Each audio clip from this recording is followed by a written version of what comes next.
Bonjour et bienvenue sur ma chaîne Délices et Formes. Je m'appelle Anne, je suis pharmacienne et naturopathe et je vous propose une vidéo pour reprendre en main votre santé. Pourquoi je veux vous faire cette vidéo? Parce que je veux vous rappeler que la santé, ça n'est pas compliqué.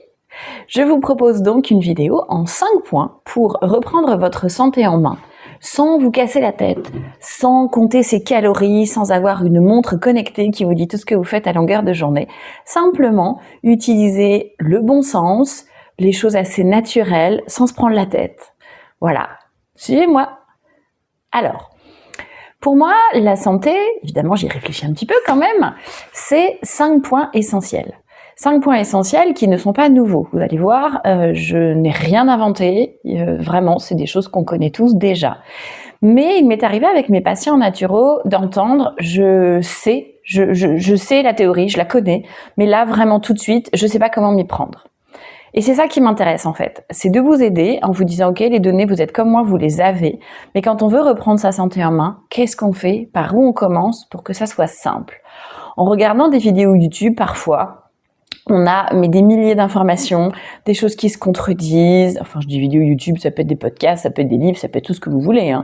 Mais il y a souvent beaucoup d'informations. Et mon envie dans cette vidéo, c'était d'essayer de simplifier. De simplifier en se disant, allez, tiens, on prend 5 points. Et ces 5 points-là, on essaye de voir tous les jours, je suis où, j'y arrive pas. Et on n'est même pas obligé de commencer par les 5 axes en même temps. On peut tout à fait se dire, ok, je commence par le premier. Quand le premier est acquis, on passe au deuxième. Quand le deuxième est acquis, on passe au troisième ou on fait une pause parce que c'est pas le moment et qu'on n'est pas prêt. Et c'est ok. Il faut vraiment se dire que, de toute façon, par rapport au point de départ, tout ce qu'on va mettre en place pour être en bonne santé, pour avoir la pêche, parce que vous allez voir que chez moi l'énergie c'est quand même un truc assez fondamental, ça sera toujours mieux que rien. Alors ok, on n'est pas parfait, et j'ai envie de dire tant mieux, on est des êtres humains, on n'est pas des machines, on a envie de continuer à s'amuser dans la vie, donc on y va, on se fait plaisir, on prend soin de soi, et au fur et à mesure, vous allez voir qu'en prenant soin de vous, vous vous sentirez mieux, et finalement, ça va devenir quelque chose de complètement automatique. Donc voilà, il faut juste être patient et être indulgent avec soi. Il faut pas arriver en se disant alors aujourd'hui j'ai ma morning routine, je me lève à 6h du matin. Non. Enfin, c'est vachement beau dans les textes. D'ailleurs, des Instagrammeuses et des YouTubeuses qui vous proposent ça, vous en trouverez plein, mais clairement, c'est pas moi. Non, moi, c'est pas mon truc. Moi, j'adore respecter mon rythme. Il y a des jours où j'ai envie, il y a des jours où j'ai pas envie. Il y a des jours où je suis super active, hyper active, comme vous voulez, et des jours où j'ai envie de buller et de commencer ma journée à midi parce que ça me fait plaisir et qu'avant, j'avais envie de bouquiner. Et franchement, tout est ok. Donc voilà, ici, on prend soin de soi, de sa santé, mais avec bienveillance avec soi-même. Alors, on va commencer du coup par les fameux 5 points. Et là, je vous préviens, le premier que je vais aborder va clairement vous surprendre parce qu'il s'agit tout simplement de dormir suffisamment. Et oui, pour moi, pour reprendre sa santé en main, on commence par le sommeil. Alors, je suis une grosse dormeuse, donc évidemment, c'est un peu biaisé. Mais il me semble quand même, en regardant que ce soit mes patients à la pharmacie ou mes patients en naturo, que partir avec plein de bonnes résolutions en étant écroulé de fatigue, sincèrement, ça ne fonctionne pas. On n'est pas des surhommes, donc la première chose qu'il faut, c'est avoir l'énergie, suffisamment de patates en fait pour mettre en place les choses qui nous tiennent à cœur. Donc voilà, je me lève à 6h du matin parce que ça fait bien, parce que je fais une morning routine. Ok, moi j'ai besoin de 9 heures du sommeil, donc franchement vous imaginez à quelle heure je devrais me coucher. Sincèrement, c'est pas possible. Donc la première chose, c'est se connaître et respecter son rythme. Comment on fait pour dormir suffisamment? Parce qu'évidemment, on n'a pas tous le même rythme. Alors oui, je pourrais vous dire que en général, pour la moyenne des adultes, c'est entre 7 et 9 heures dormir suffisamment. Mais ça n'est qu'une moyenne. Ce qui est intéressant, là, c'est l'humain, c'est vous. Donc, comment on fait? En fait, on commence par dormir, par exemple les jours de week-end, sans mettre de réveil. Idéalement, pour avoir à peu près son rythme, on se couche avant minuit, parce que le sommeil n'est pas tout à fait le même quand on se couche après. Donc, on essaye de se coucher avant minuit, plusieurs fois de suite, et on voit les jours où on ne travaille pas ce que ça donne, à quelle heure on se réveille naturellement, sans être fatigué et en étant prêt à commencer sa journée. Alors moi, c'est énorme, c'est 9 heures. C'est pas pratique, je vous l'accorde, mais c'est comme ça. Donc il vaut mieux parfois que je fasse une bonne nuit de 9 heures et après j'ai une journée où je vais pouvoir faire plein de choses que une nuit où je me dis bon demain il faut que je me lève tôt parce que je veux faire plein de choses et j'ai pas assez dormi et le lendemain je n'ai pas la motivation. Donc on commence par repérer son propre rythme et ensuite on essaye de faire en sorte de l'appliquer le plus souvent possible. Alors évidemment, ça veut pas dire qu'on va jamais voir des potes, qu'on sort pas, qu'on va pas au ciné, qu'on va pas au resto, qu'on regarde pas un bon film ou encore un épisode de série parce que quand même on aimerait bien savoir ce qui se passe. Non, on est ok avec ça. Vous allez voir, je vais souvent vous parler d'équilibre 80-20. 80% du temps, on fait au mieux, 20% du temps, on se lâche les baskets. Et en général, comme ça passe très bien. Donc, première chose, on repère son rythme et on essaye de coller son style de vie à ses besoins de sommeil. Une fois qu'on a récupéré au niveau du sommeil et qu'on se dit, ok, là, ça y est, je me sens bien, quand je me lève le matin, je suis en forme, je suis prêt à démarrer ma journée, là, il est temps de se dire, ok, on est prêt, donc on peut commencer à mettre des choses en place. Donc, mettre des choses en place, c'est quoi ? La deuxième, elle est pas bien plus compliquée que la première, elle est peut-être même encore plus simple, c'est boire 1,5 litre d'eau par jour. Vous allez me dire, elle enfonce des portes ouvertes, rien de nouveau sous le soleil. Ok, c'est tout à fait vrai, mais est-ce que vous le faites ? Est-ce que vous le faites ? 1,5 litre d'eau. Attention, si vous buvez beaucoup de thé ou de café, ce sont des diurétiques, c'est-à-dire qu'en fait, il faut boire encore un peu plus d'eau, parce qu'ils vous font faire pipi, donc éliminer de l'eau. Donc ça veut dire qu'il faut s'en apporter encore un peu plus. 1,5 litre, c'est le volume dont le corps a besoin pour bien fonctionner. Ça peut paraître tout bête comme ça, comme truc, mais je vous assure que je l'ai fait essayer. Et ça peut donner de l'énergie, ça peut par exemple supprimer des maux de tête. Il y a des gens tous les jours, ils me disent c'est pas possible quand je rentre du travail, je suis fatiguée, j'ai mal à la tête. L'eau simplement est souvent la bonne réponse, une réponse suffisante. Donc vous voyez, c'est pas des choses hyper compliquées, c'est pas des choses hyper nouvelles non plus. Mais elles sont très très importantes, ces petites choses. Une fois qu'on a réussi à bien dormir et à intégrer son 1,5 litre d'eau par jour, déjà, il y a moins de place pour le grignotage quand même, parce qu'1,5 litre d'eau, mine de rien, ça remplit l'estomac et ça laisse pas trop de place au grignotage. Ça permet également, par exemple, de réduire les cigarettes, parce que quand on a envie d'une cigarette, on peut se dire, tiens, allez, c'est là que je vais prendre un grand verre d'eau. Pareil, les petites faims, justement, on peut se dire, je vais prendre un grand verre d'eau. Donc, vous apportez suffisamment d'eau, et pendant ce temps, ça peut éviter certains petits écarts qui sont pas super bons pour votre corps. Là seulement, on passe au troisième point, qui est évidemment de manger équilibré. Alors tout de suite, je vous arrête, j'entends des petits mots régime là qui arrivent. J'ai dit manger équilibré. Je n'ai surtout pas dit se mettre au régime. Je vais faire une petite aparté pour vous expliquer un petit truc. Quand on met le corps au régime, c'est-à-dire la théorie selon laquelle pour perdre du poids, il faut absorber moins de calories qu'on en dépense. Elle est évidemment tout à fait sensée comme théorie. Néanmoins, il faut savoir que tout ça marche c'est relatif.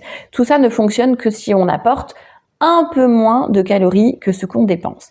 Si vous en apportez beaucoup moins, le corps, il faut comprendre qu'il n'est pas là pour se conformer aux normes des magazines, tout ça. Le corps, il en a rien à fiche de tout ça. Ce qu'il veut, c'est continuer à fonctionner. Notre corps, le corps humain, est programmé pour continuer à fonctionner, c'est-à-dire pour ne pas mourir. Donc, simplement, si vous lui donnez beaucoup moins de calories d'un coup, au début, ça va être cool, vous allez maigrir, ça va bien marcher, c'est super.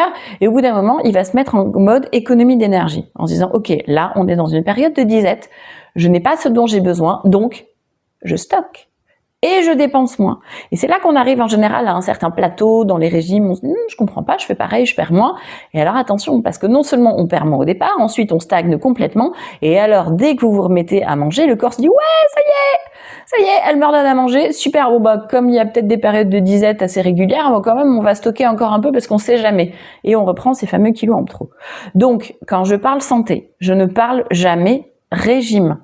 D'accord ? Si je parle régime, c'est régime alimentaire équilibré. Mais en aucun cas un régime restrictif comme on les connaît trop, comme on en a vu dans tous les magazines à tous les mois d'avril et mai des 10 ou 20 dernières années. Ça n'a aucun intérêt. Sinon d'ailleurs, on ferait pas le même numéro l'année d'après parce que ça aurait marché. L'équilibre alimentaire, en fait, c'est apporter à votre corps et à votre cerveau tout ce dont vous avez besoin pour être en bonne santé et en pleine forme.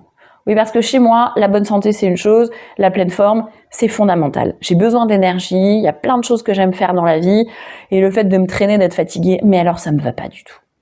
Donc j'ai vraiment besoin de ce côté, j'ai la patate, j'ai de l'énergie, je peux faire ce que j'ai envie de faire, je ne suis pas fatiguée, voilà, le corps il me suit, donc ça c'est chouette. Donc un régime équilibré, qu'est-ce que c'est? Là encore, il n'y a rien de nouveau sous le soleil. C'est apporter sur une journée, parce qu'un régime alimentaire, c'est pas toujours à chaque repas, mais ça peut être sur une journée, voire sur une semaine, tout ce dont le corps a besoin. Et donc, on résume, c'est donc des protéines, des fruits et des légumes, des glucides et des lipides. Et c'est bien tout ça. On n'enlève jamais aucune catégorie. Ça n'a aucun sens. Alors, les protéines, pourquoi? D'abord parce que les protéines, c'est ce qui va constituer votre corps. C'est ce qui va constituer essentiellement vos muscles. Donc, un régime où on enlèverait les protéines, on risquerait de perdre du muscle et de garder du gras. D'accord? Donc, c'est pas ce qu'on veut, qu'on soit en perte de poids ou pas, ou en prise de poids ou en prise de masse musculaire. De toute façon, quelle que soit la personne, les protéines sont fondamentales. Alors les protéines, petit rappel, qu'est-ce que c'est? Évidemment, on sait tous que les protéines, c'est la viande, le poisson, les œufs, ok? Mais c'est aussi plein d'autres choses. On a aussi des protéines végétales, par exemple dans les légumineuses, les haricots rouges, les haricots blancs, les pois chiches, les lentilles, de toutes les couleurs d'ailleurs. On a aussi des protéines dans le fromage blanc, on a aussi un peu de protéines dans les oléagineux, donc les noix, les noisettes, tout ça. Donc des protéines, on en a quand même dans beaucoup d'aliments. Je ferai certainement plus tard une vidéo spécifique sur chaque catégorie d'aliments. Donc les protéines, ça c'est à chaque repas. Et surtout, on n'oublie pas d'en mettre au petit déjeuner. Je vous expliquerai pourquoi un petit peu plus tard. Ensuite, les fruits et des légumes. Alors la théorie, c'est que ça doit être la moitié du repas. On est bien d'accord que quand on n'est pas habitué, c'est énorme. Donc tout ce que vous allez apporter comme fruits et légumes en plus, ça sera du bonus. Les fruits et les légumes, c'est ce qui vous apporte d'abord les vitamines. Toutes les vitamines, les minéraux, tout ça c'est dans les fruits et les légumes. Ça vous permet d'avoir, un corps qui fonctionne bien, qui fonctionne mieux. C'est par exemple, voilà, vous n'allez pas perdre de cheveux, vous allez avoir une bonne peau, vous allez avoir de l'énergie le matin à cause de certaines vitamines, vous allez avoir une bonne ossature, vous allez avoir une bonne immunité, vous allez avoir un bon transit. Tout ça, c'est les fruits et les légumes. Donc c'est vraiment fondamental et c'est souvent là en fait qu'il y a le premier effort à faire. Dans les fruits et les légumes, on prend toujours soin d'avoir toutes les couleurs. Toutes les couleurs simplement parce que chaque couleur vous apporte quelque chose de différent, des vitamines différentes, des minéraux différents, donc des antioxydants différents. Donc voilà, on essaye de varier au maximum les variétés de fruits et légumes et les couleurs de fruits et légumes. Amusez-vous, c'est aussi important d'avoir des assiettes colorées qui soient sympas, qu'on ait envie de manger. Le côté visuel pour moi est super important et pour donner un peu de goût à tout ça, les épices c'est nos meilleurs amis. Les glucides. Alors les glucides, c'est vraiment rare qu'on en manque quand même. Ça, on est quand même assez fort dans nos sociétés occidentales pour manger des glucides et surtout trop de glucides en général.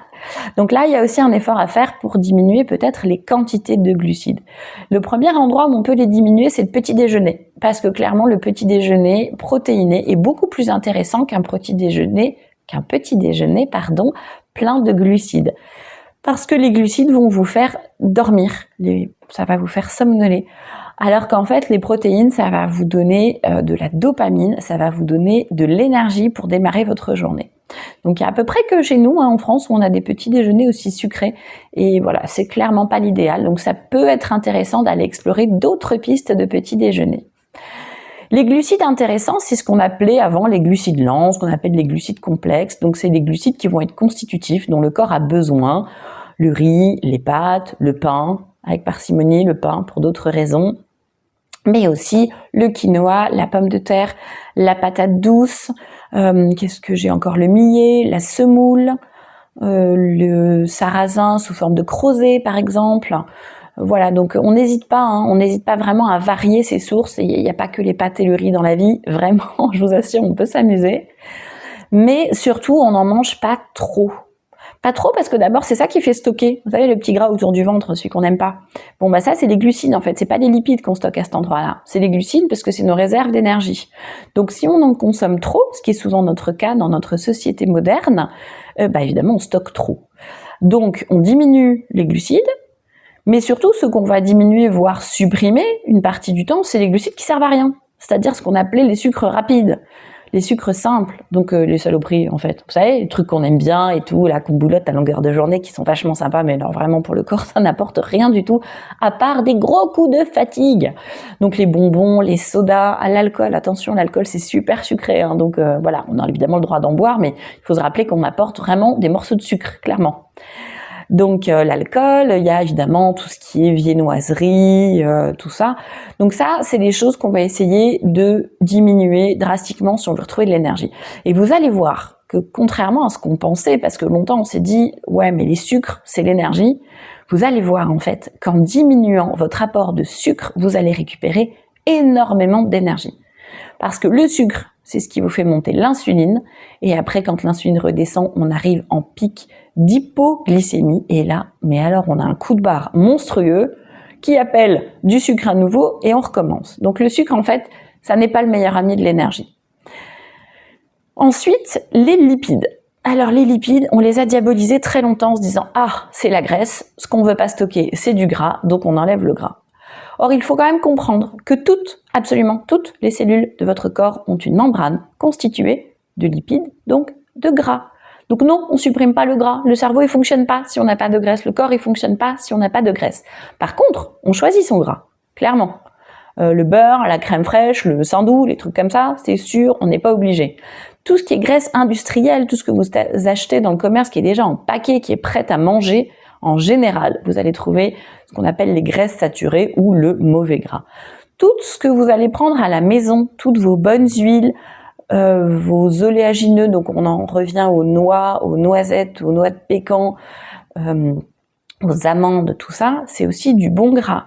Il y a aussi du bon gras dans les petits poissons gras, genre les sardines, les maquereaux, hyper intéressants pour le repas du soir notamment, ils vous apportent plein d'oméga 3 aussi. Donc vraiment, on mange de la graisse tous les jours. Simplement, on choisit le type de graisse qu'on avale. J'ai une petite préférence pour 4 repas par jour. Le matin, pour le petit déjeuner, à midi, là, rien de nouveau, mais moi j'adore le goûter. J'adore le goûter parce que d'abord c'est un moment gourmand, c'est un moment sympa, c'est un moment où on fait une petite pause.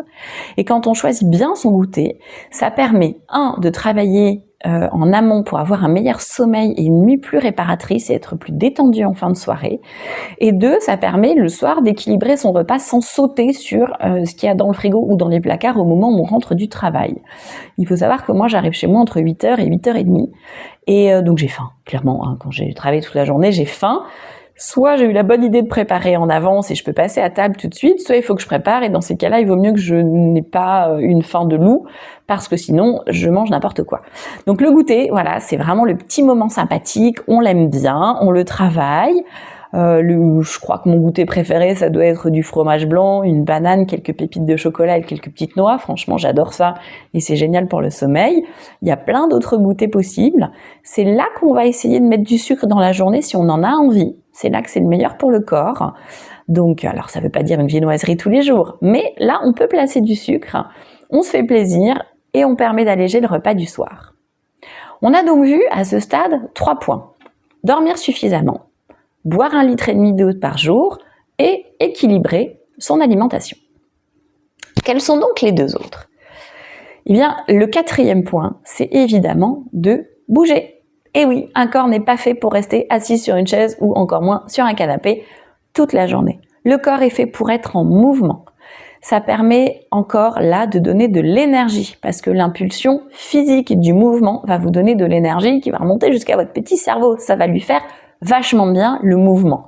Vous avez tous vu que quand on sort, alors moi c'est balader mon chien, mais quand on sort, il y a des jours où on n'a pas envie. Là, par exemple, je vous cache pas que dehors, il fait un temps tout grisonnant, je suis pas hyper motivée et pourtant j'irai promener ma chienne. En général, au bout de 5-10 minutes dehors, vous dites « ah ouais, ça fait du bien, c'était une bonne idée ». Donc le mouvement, c'est 2 choses. D'abord, il y a bouger chaque jour et ensuite, il y a faire du sport. Ce sont 2 choses différentes et 2 choses importantes. Bien sûr, faire du sport 1, 2, 3 heures par semaine, franchement, c'est top. Ça fait du bien au corps, ça fait du bien au moral, on est fier de soi, on se muscle, donc évidemment, c'est top. C'est top aussi parce que quand on fait du sport, on augmente sa masse musculaire et donc on augmente ce qu'on appelle son métabolisme basal. C'est-à-dire qu'en fait, sans rien faire, après, vous consommez plus d'énergie. Ça, c'est top, c'est toujours ça de prix, ça permet de moins se prendre la tête sur la nourriture. Franchement, c'est cool. Donc ça, c'est le sport. Mais si vous faites 2 heures de sport par semaine et que le reste du temps, vous êtes 10 heures par jour sur votre chaise, vous rentrez chez vous, vous passez sur votre canapé ou sur votre chaise de cuisine, puis sur votre canapé, franchement, on n'est pas au taquet. À la limite, s'il faut choisir, je pense que je préfère encore les gens qui bougent une demi-heure par jour. Bouger, c'est être actif, c'est être debout pour cuisiner, ça peut être l'aspirateur, hein. Je sais qu'il y a plein de femmes qui me disent « Oh, mais moi je bouge, je fais du ménage ». Oui, effectivement, ça reste bouger. Ça peut être faire son jardin, voilà, donc aller promener son chien, ça c'est bouger. On est d'accord que c'est pas un exercice physique d'une grande intensité, mais c'est vachement bien. Donc on crache pas dessus, d'accord ? Le mouvement, c'est le mouvement. Tout mouvement que vous avez pris est bon pour votre santé. C'est clair, quoi. C'est toujours mieux que de ne rien faire.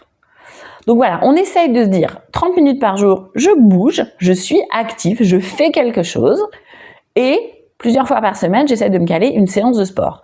Alors on essaye de trouver un sport qui nous plaît pour pouvoir continuer dans la durée. Alors moi là, je vous cache pas que en fait ces derniers mois, ça a été en général 2 heures de salle de sport par semaine et 1 à 2 heures de mon kiné préféré parce que j'ai eu la bonne idée de m'arracher un ligament croisé en décembre l'année dernière et donc autant vous dire que mon kiné, c'est presque devenu mon meilleur ami. Après, évidemment, vous choisissez le sport que vous voulez. L'essentiel, c'est de vous trouver une activité physique qui vous plaît, qui vous fait du bien, qui vous met en joie. Et oui, on n'oublie pas la joie dans tout ça. C'est super important, la joie. Donc, le 4e point, c'était bouger. Et le 5e point, alors? C'est quoi le 5e point pour être en meilleure santé? Eh bien, moi, j'ai tendance à appeler ça buller. C'est-à-dire, on se détend. Et on prend soin de soi et on fait des choses qui nous font plaisir. Parce que vous pouvez faire les 4 premiers points parfaitement. Si vous êtes quelqu'un d'hyper stressé, ça va tout foutre en l'air. Le stress, c'est l'abomination de notre vie moderne. Alors, j'ai plein de gens qui vont me dire « Ouais, mais on n'a pas le choix, on a plein de choses à faire, on est obligé. » Eh bien, peut-être que des fois, faire un petit pas de côté, prendre un petit peu de recul et se dire « Mais ça, est-ce que je suis vraiment obligée ? Est-ce que la Terre, elle va s'arrêter de tourner si je le fais pas tout de suite ? Hein ? Est-ce que les autres pourraient pas me donner un coup de main ? Est-ce qu'on pourrait pas partager, genre, les tâches domestiques à la maison ? Hein ? On se rappelle que nos maris et nos enfants, ils ont des petits bras aussi, ils peuvent nous aider. Donc, la charge mentale, on essaye vraiment de la diminuer et on essaye de faire des choses ensemble avec les gens avec qui on partage notre vie, avec les gens avec qui on travaille pour avoir un quotidien plus zen, moins stressé. Et surtout, il faut accepter que prendre soin de soi, ça n'est pas de l'égoïsme. Quand vous êtes malade, vous vous soignez. Personne va vous dire « Ah là là, les malades, elles se soignent, t'as vu l'autre, elle prend des médicaments. » Non, ça c'est le truc le plus normal du monde. Par contre, soigner votre bien-être physique et mental, ça, on n'en parle pas trop. Et pourtant, ça serait pas plus intéressant de d'abord prendre soin de son bien-être physique, son bien-être mental, son bien-être émotionnel, pour justement éviter de tomber malade et éviter d'avoir à prendre des médicaments. Donc, qu'est-ce que c'est gérer son stress ? D'abord, c'est accepter de faire des pauses. Voilà, de se dire, voilà. Moi, c'était ce matin, par exemple. Ce matin, j'avais envie de buller, j'avais pas envie de me presser. J'ai tendance à caler des choses, beaucoup trop de choses parfois dans mes journées. C'est ce que j'ai fait là, par exemple, mardi. C'était pas raisonnable de faire autant de trucs. Je suis arrivée mardi soir, jour de congé, épuisée. Je me suis dit, non, là, c'est pas raisonnable. N'importe quoi. Donc ce matin, on se fait plaisir, on bulle. Ça peut être prendre un bain, ça peut être bouquiner, ça peut être cuisiner. Pour moi, c'est vraiment un plaisir, c'est vraiment quelque chose qui me détend. Voir mes amis, aller me balader, évidemment voir mon amoureux, ça c'est évident, ça fait partie de mes priorités. Mais voilà, c'est tout ce qui vous fait plaisir. N'oubliez pas de prendre ces moments dans la vie pour vous faire plaisir. C'est hyper important en fait dans l'équilibre. Et être en bonne santé, c'est aussi être heureux. Tout simplement. Donc parfois, je sais que les autres pensent que je prends des décisions un peu drastiques parce que j'ai décidé maintenant, je pense que justement j'ai l'âge de me permettre ce genre de choses et je pense qu'on devrait le faire bien plus tôt, c'est de dire ok, les choses qui me font pas de bien, si je suis pas absolument obligée de les faire, je les enlève. Et les gens qui ne me font pas de bien, je les enlève aussi. S'il y a des choses qui vous font souffrir, s'il y a des choses qui vous minent le moral, s'il y a des choses où vous vous dites mais waouh, je me sens pas bien avant d'y aller, j'ai pas envie, go, n'y allez pas, c'est pas grave, tout va bien, la Terre elle va encore une fois pas s'arrêter de tourner. On se fait plaisir et c'est hyper important. Parce que la santé, ça passe aussi par ça. Vous avez la santé physique, Vous avez la santé mentale, parce que vous pouvez avoir le meilleur physique du monde si vous êtes en plein burn-out, on est bien d'accord qu'on n'a pas réussi son objectif. Donc la santé mentale, on y fait attention, on gère son stress, on se fait plaisir, on ralentit quand on en a besoin. Et vous avez la santé émotionnelle. On est bien d'accord que vos proches sont hyper importants. On prend du temps, on soigne ses relations. Voilà, on chouchoute nos amis, on se chouchoute soi-même, on chouchoute notre chéri parce que ça fait du bien. Et se faire du bien, en fait, je crois que c'est ça, être en bonne santé. Et parfois, se faire du bien, c'est aussi manger un bon bout de gâteau parce que quand même, c'était super bon. C'est aussi aller au resto avec ses potes parce que c'est super bon. Voilà. Le tout, en fait, pour retrouver la santé, c'est de trouver un équilibre, mais gardez à l'esprit que vous êtes le centre de votre propre vie. Et plus vous irez bien, plus vous serez en joie, plus vous serez en forme physiquement, plus vous aurez de l'énergie et plus vous serez un rayon de soleil dans la vie des gens que vous aimez et vous aurez plein de choses à leur apporter. Alors on résume. C'était quoi ces 5 points? Le premier, dormir suffisamment. Chacun doit définir son propre rythme et son propre besoin de sommeil. Le deuxième, boire minimum 1,5 litre d'eau par jour pour que votre corps soit une machine qui fonctionne bien à nouveau. Le troisième, et on n'entend quasiment parler que de celui-là, c'est manger équilibré. Et on n'oublie pas de se faire plaisir. Le quatrième, bougez chaque jour et faites du sport. Et le cinquième, bullez. Prenez soin de vous, détendez-vous. À bientôt pour d'autres épisodes. Si cette vidéo vous a plu, je vous laisse mettre un pouce en l'air pour que je sois au courant, pour savoir si cette chaîne vous plaît, si ça vous donne envie que je continue, si vous avez envie de me suivre. J'ai besoin de vos retours, vraiment c'est super important. Si vous avez envie de travailler avec moi, que ce soit pour une consultation ou pour un coaching, vous pouvez me contacter à l'adresse email de Délices et Formes que je vais vous mettre dans la barre d'infos. À très bientôt, au revoir.